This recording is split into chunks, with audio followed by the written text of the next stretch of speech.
What a joy to spend a few minutes here on this Friday. Thank you for looking in on the word of encouragement. Today we're going to go to the book of Proverbs, Proverbs chapter 5.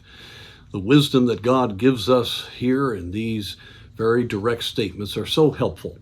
We read in verse 22 of chapter 5, "His own iniquity shall take the wicked himself, and he shall be holden with the cords of his sin. He shall die without instruction, and in the greatness of his folly he shall go astray."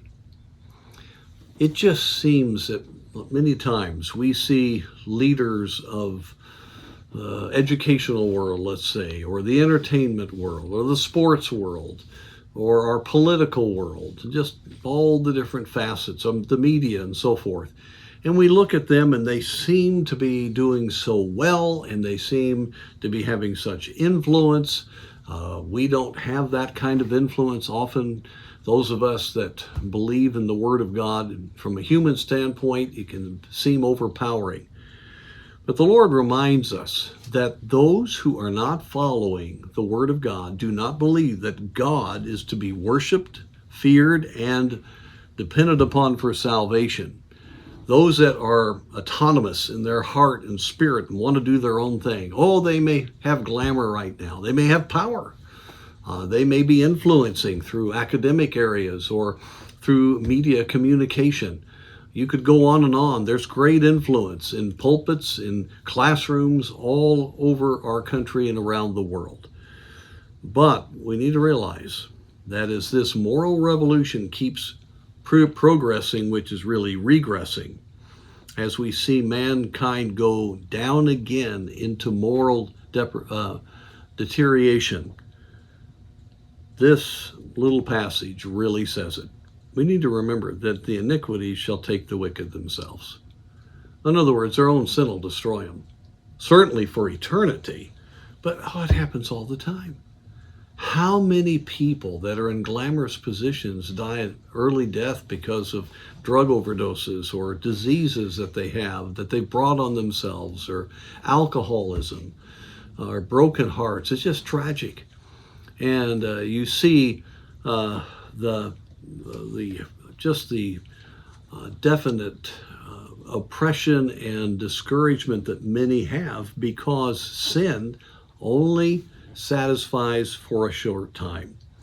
In fact, I like that phrase there, the cords of sin. They're bound. They're not able to do what they're made to do, and they constantly have to seek more fulfillment, and the cords just tighten. And it's really something to read the biographies and to read news reports of all of those that seem to be so powerful, to have things going their way. They have so much money.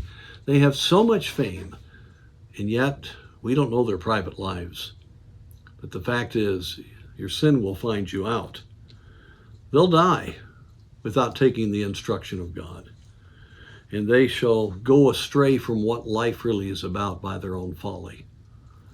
Instead of, number one, admiring, and worldly Christians do that, the world's leaders, or feeling intimidated. Often we feel that way and feel like we're nothing. We need to have compassion. For if you don't have Christ, you don't have anything. And it is a tragic thing to have all the money you need and all the fame, but don't know the Lord, and to be bound with the cords of sin and die a hopeless death and go to eternal judgment. Folks, there's nothing to be jealous of there. There's nothing to be intimidated by. In fact, even as it says in the Old Testament, when we see Satan plunged into hell, they're going to say, "Is this the man that made the earth to tremble?" He's nothing.